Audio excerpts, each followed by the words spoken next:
કે સ્નેહલતાબેન, ગુજરાતી ફિલ્મમાં સ્નેહલતાબેને જેટલો ડંકો વગાડ્યો, જેટલી રાજ ભોગવો એટલી કોઈ એક્ટર હજી સુધી ભોગવી શક્યું નથી. એનું કારણ એનું ડેડિકેશન. મોરબીની અંદર રાજમહેલમાં એક સીન હતો અને એમાં એમનો ડાયલોગ હતો કે તમે તો કહેતા હતા ને મુરતીઓ પણ ઘરનું ને વહુ પણ ઘરની. પોતે મહારાષ્ટ્રીયન હતા, ગુજરાતી એમને બિલકુલ આવડતું જ નહોતું. તો એમનાથી ડાયલોગ, તમે તો કહેતા હતા ને મુરતીઓ પણ ઘરનો ને વહુ પણ ઘરની. મનુકાંતભાઈ કટ કરાવી. ડબિંગમાં કહેતા થાનું કહેતા હતા થઈ શકતું હતું, પણ ત્યારના ડાયરેક્ટરો સ્ટ્રિક્ટ હતા, કહેતા હતા જ બોલવાનું.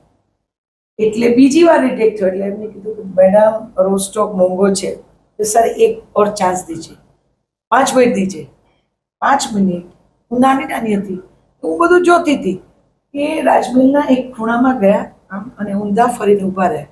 હું નાની હતી એટલે કોઈ જુએ નહીં કે આ કેમ જુએ છે, તો પાછળ ઊભી રહી કે બેન શું કરે છે. એમણે કહેતા